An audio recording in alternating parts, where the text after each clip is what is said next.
Welcome to my YouTube channel all time study.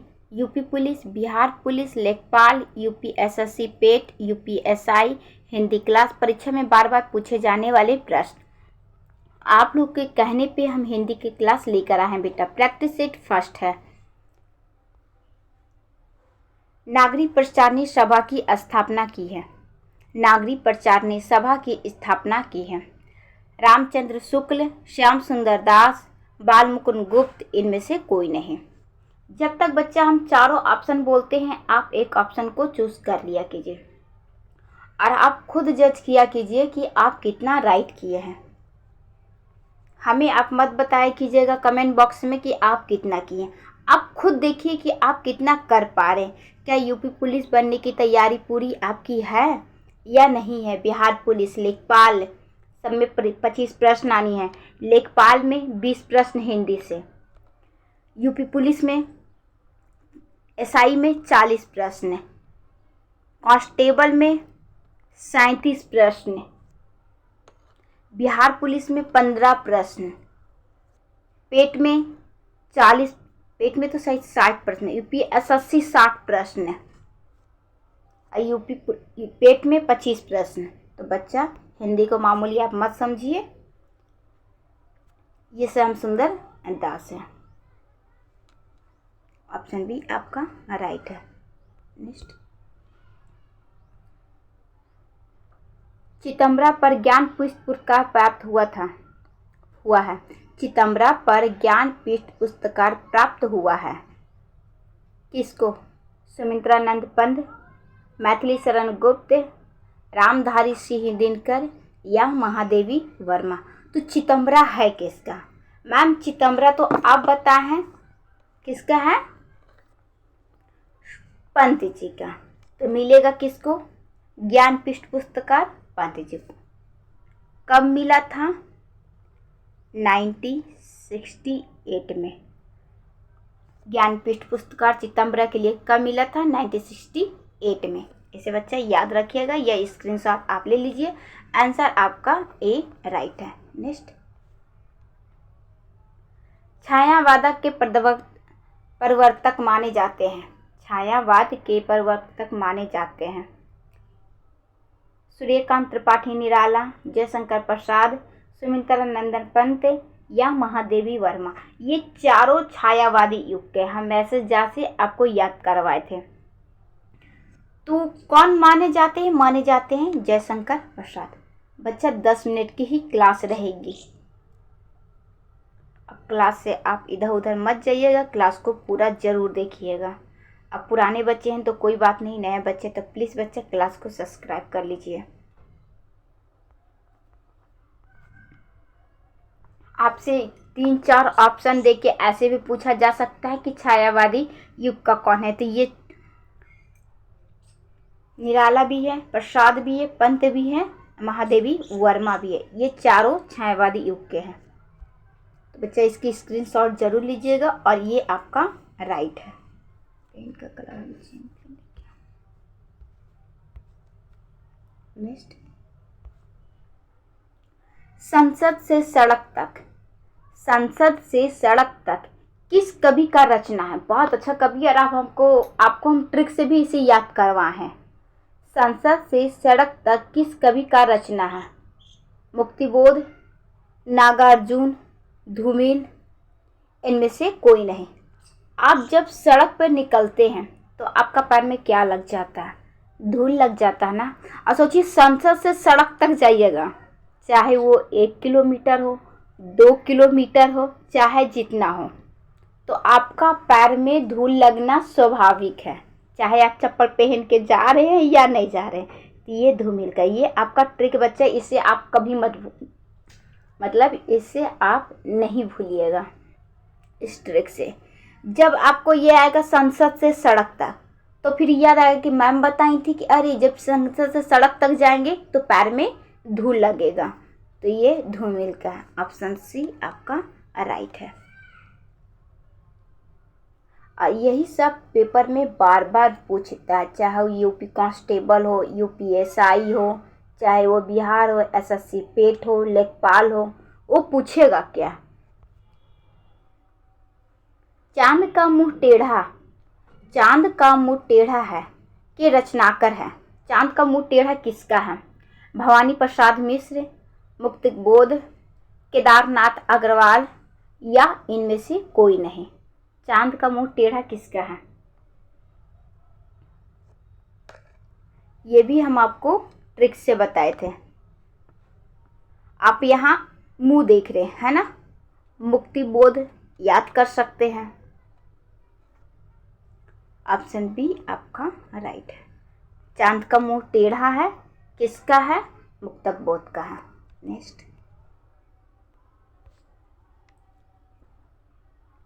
अज्ञा को ज्ञानपीठ पुरस्कार प्राप्त हुआ। अज्ञा को ज्ञानपीठ पुरस्कार प्राप्त हुआ किसके लिए? कितनी नावों में कितनी बार के लिए? अरे ओ करुणा प्रभाग्य, बेटा यहाँ पे प्रभाग्य होना चाहिए। ये अरे ओ करुणा प्रभाग्य के लिए, आंगन के पार द्वार के लिए, ऐसा कोई घर आपने देखा है? फिर से सुनिए इसको। कितनी नावों में कितनी बार? अरे ओ करुणा प्रभाग्य, आंगन के पार द्वार, ऐसा कोई घर आपने देखा है। इस चारों में से किसके लिए अज्ञा को ज्ञानपीठ पुरस्कार मिला था? ये मिला था कितने नावों में कितने बार, कितने नावों में कितने बार। ऑप्शन ए आपका राइट है। नेक्स्ट, बच्चा अगर क्लास आपको अच्छा लगेगा तभी आप बताइएगा, हम इस क्लास को कंटिन्यू रखेंगे, अन्यथा हम क्लास को कंटिन्यू नहीं रखेंगे। कल की क्लास जो हम लेने वाले हैं, कल की क्लास में आपका विलोम शब्द, पर्यायवाची, ये सभी चीज़ उसमें मिल जाएगा। संधि जो आपका पेपर में है, सिलेबस में आपका है। दिनकर को ज्ञानपीठ पुरस्कार मिला था। दिनकर को ज्ञानपीठ पुरस्कार मिला था। रामधारी सिंह दिनकर इनका पूरा नाम है। कुरुक्षेत्र के लिए, रश्मि रथी के लिए, उर्वशी के लिए, हुंकार के लिए, ये चारों दिनकर जी का है, यानी कि रामधारी सिंह दिनकर का। अगर आपको याद ना हो तो इसे याद कर लीजिए। कुरुक्षेत्र आपको दे के पूछ भी सकता है कि कुरुक्षेत्र किसका है, या तीन ना दे के एक कुरुक्षेत्र कि उर्वशी का, इसमें दिनकर जी का कौन सा रचना है, तो कुरुक्षेत्र हो सकता है, रश्मि रथी हो सकता है। रश्मि एक महादेवी वर्मा का है, ये रश्मि रथी है। रश्मि किसका है? महादेवी वर्मा का। आप कंफ्यूज मत होइएगा, ये रश्मि रथी है। तो मिला तो उर्वशी के लिए। ऑप्शन सी आपका राइट है। यहाँ से थोड़ा सा इसको, किसके लिए? उर्वशी के लिए। अब बाकी ये चारों किसका है? इन्हीं का है, दिनकर जी का। ऑप्शन सी आपका राइट है। कुरुक्षेत्र, रश्मि रथी, उर्वशी और हुंकार। मिला था उर्वशी के लिए ज्ञानपीठ पुरस्कार। नेक्स्ट, तुलसी जी ने श्री रामचरितमानस की रचना की है। तुलसी जी ने श्री रामचरितमानस की रचना की है। किस भाषा, लैंग्वेज पूछा जा रहा, किस भाषा में किए हैं? ब्रिज भाषा, भोजपुरी, खड़ी बोली या अवधी। बच्चा हम चारों ऑप्शन पढ़ते हैं, तब तक आप एक ऑप्शन चूज करते हैं कि नहीं, आपको लास्ट में खुद जज करना है कि आप कितना कर पा रहे हैं। आप हमें मत बताइएगा, आप खुद जज कीजिएगा। अगर आपको शर्म लगता है बताने में ऑनलाइन क्लास में, तो यही तो फायदा है कि आपका जजमेंट कोई नहीं देख पाता है।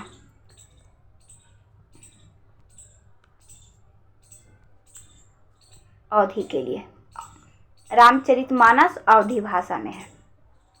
ऑप्शन डी आपका राइट है। तोड़ती पत्थर रचना है। तोड़ती पत्थर रचना है किसका? जयशंकर प्रसाद। ये भी हम आपको ट्रिक से याद करवाए थे, याद कर लीजिए फटाक से, जब तक चारों ऑप्शन हम पढ़ते हैं। जयशंकर प्रसाद, निराला, महादेवी वर्मा, रामकुमार वर्मा, किसका है? जब आप पत्थर को तोड़ते हैं तो धूप आपके सीधे सर पे लगता है ना, तो सूर्यकांत त्रिपाठी, निराला। पत्थर तो आप घर के अंदर तोड़ेंगे नहीं, जाहिर सी बात है, पत्थर पहाड़ पे तोड़ेंगे, घर से बाहर तोड़ेंगे, तब आप थक जाएंगे, गर्मी के दिन में पसीना पसीना हो जाएंगे। तो तोड़ती पत्थर किसका है? तो सूर्यकांत त्रिपाठी निराला। जब भी तोड़ती पत्थर याद आएगा तो आप याद करना कि मैम जी बताई थी कि घर में तो पत्थर टूटेगा नहीं, टूटेगा बाहर टूटेगा, और जब बाहर तोड़ेंगे तो हमें धूप लगेगा। सूर्यकांत त्रिपाठी निराला का है तोड़ती पत्थर। बच्चा यही सब पेपर में फट से याद आ जाता है।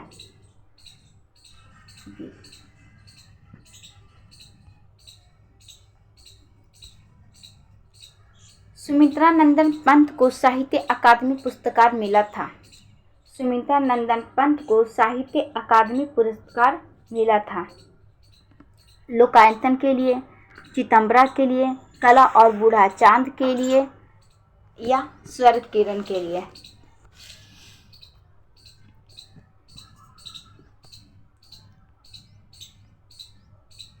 सुमित्रा नंदन पंत को साहित्य अकादमी पुरस्कार कला और बूढ़ा चांद के लिए मिला था। ऑप्शन सी आपका राइट है।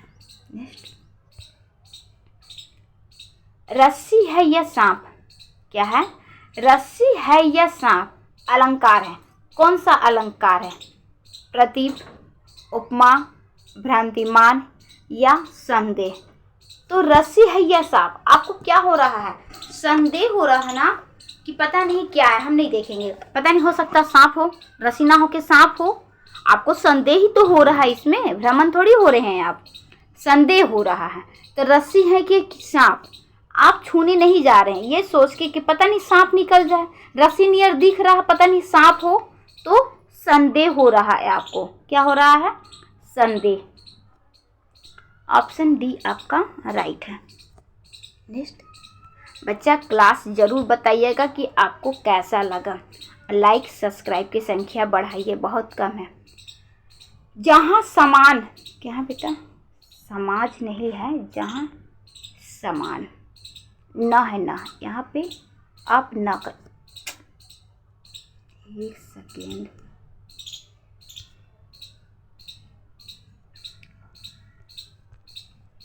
समान, लो इसको हम हटा ही देते हैं। जहाँ समान वर्णों की बार बार आवृत्ति होती है वहाँ अलंकार है। जहाँ समान वर्णों की आवृत्ति बार बार होती है वहाँ अलंकार है। अनुप्रास, यमक, श्लेष या उपमा, कौन सा अलंकार है? ये अनुप्रास है। जहाँ पे आपको ऐसा लगे कि फोटोकॉपी हो रही है, सेम वर्ण का आवृत्ति हो रही है। आप यहाँ पे भी वही वर्ण देख रहे, चाहे क है, ख है, ग, कुछ भी, मतलब जैसे तरन, तरुजा, तरी, ऐसा करता है, त के वर्णन हो रहा है, तो वहाँ पे क्या है? अनुप्रास अलंकार है। जहाँ पे आपको ऐसा फील हुआ कि ये फोटोकॉपी हो रही है, ये वर्ण बार बार आ रहा है ये शब्द को पढ़ने में, तो वहाँ पे अनुप्रास है। यमक,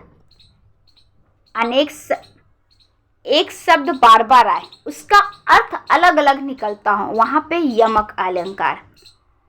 और एक अर्थ शब्द अनेक, तो वहां पे श्लेष अलंकार। अब मैं सासी से आए तो उपमा अलंकार। आपको पहचानने के लिए बताए थे ना। यहाँ कौन सा अनुप्रास? ऑप्शन ए को बताएं कि नहीं?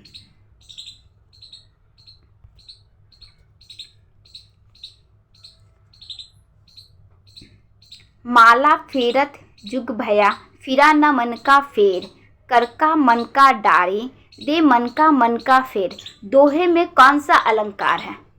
यहाँ पे कौन सा अलंकार दिया हुआ है? फिर से एक बार आप पढ़िएगा, आप बहुत आसानी से निकाल सकते हैं। अभी जस्ट हम पीछे वो शब्द को हम यूज किए हैं। माला फेरत जुग भया, माला फेरत जुग भया, फिराना मन का फेर, कर का मन का डारी, दे मन का फेर। दोहे में कौन सा अलंकार है? अब आपको कुछ नहीं देखना है, आपको मन का और ये मन का देख रहा है। ये मन का और मन का के दोनों का शब्द एक है, लेकिन अर्थ इसका दोनों का अलग अलग निकल रहा है, इसलिए यहाँ पे यमक अलंकार है। अब इसका अर्थ का हो गया, माला फेरत जुग भया फिरना मन का डेर, कर का मर का डारी दे मन का फेर। तो इसका अर्थ क्या हो रहा, कोई व्यक्ति लंबे समय तक हाथ में लेकर मोती की माला तो घुमाता है, पर उसके मन का भाव नहीं बदलता, उसकी मन का हलचल नहीं बदलता। इसका अर्थ यही है, ऑप्शन बी। आपको सिर्फ यहाँ पे देखना था बच्चा, यहाँ पे लिस्ट। माटी कहे कुम्हार से, माटी कहे कुम्हार से, तू क्यों मुझके रोद। यहाँ मैया नहीं है, यह नहीं है।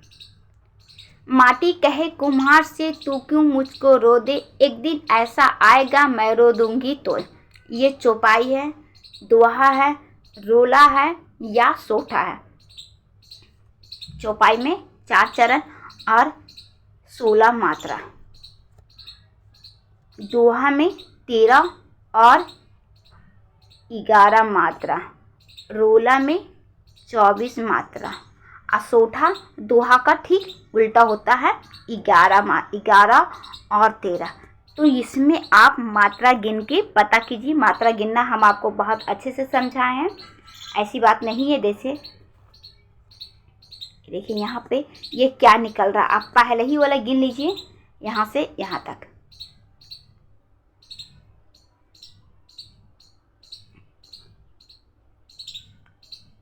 माटी, यहाँ पर हम आप गिनिए बेटा, ये दोहा है, 13 मात्रा यहाँ से यहाँ तक आएगा, फिर यहाँ से यहाँ तक आपका 11 आने वाला है। लघु गुरु लगा के, ये लघु होता है, ये 2, जहाँ पे आ की मात्रा आती है, ए आता है, ओ आता है, वहाँ पे लघु लगता है, गुरु ये, और इसको 2 गिनते हैं। और जहाँ पे बिना मात्रा है, 1 मात्रा है, तो वहाँ पे लघु लगता है। लघु गुरु आप लगा के गिनिए, हम आपको मात्रा गिनना बहुत अच्छे से समझा चुके। इसमें बोर्ड में नहीं बन पा रहा आपका, राइट है।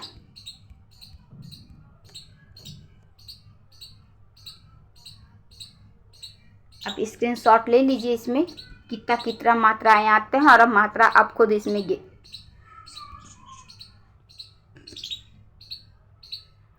श्रृंगार रस का स्थायी भाव है, श्रृंगार रस का स्थायी भाव है। श्रृंगार, पहले आप बताइए क्या ये शुद्ध है, वर्तनी शुद्धि है श्रृंगार रस का? मैम है नहीं, ये वर्तनी शुद्धि नहीं है। अगर वर्तनी शुद्धि आपसे पूछा जाए, क्योंकि एसआई में वर्तनी शुद्धि भी आता है, तो आप श्रृंगार ऐसे लिखेंगे, श्रृंगार ये होता है, श्रृंगार ऊपर बिंदी है, ठीक, ऐसे होता है। श्रृंगार रस का स्थायी भाव क्या है? ये रतियस, निर्वेद, शांत का, वात्सल्यवर्षल का है, वीर का, उत्साह है। नेक्स्ट, चंद्रमा का पर्यायवाची है, चंद्रमा का पर्यायवाची है सोम, सुधासु, मयंका, ये सभी, मतलब सभी। आपसे पर्यायवाची भी एक देके पूछेगा वहाँ पे, तो सोम भी है, सुधासु भी है, मयंका भी है, शशि भी है, यानी कि ये सभी। तब आप किस में लगाएंगे? ये सभी में लगाएंगे। ये सब चंद्रमा का पर्यायवाची है। राकापति भी है, इसके अलावा आप लिख लीजिए शशि,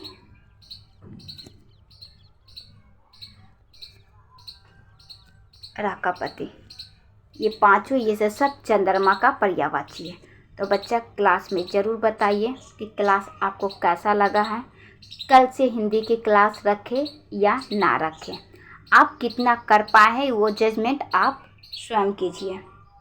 क्लास को लाइक और सब्सक्राइब जरूर कीजिएगा। अब आपकी प्रतिमा सोनी मैम आपसे विदा लेती है। कल मिलते हैं हिंदी की क्लास या जीके जीएस की क्लास में।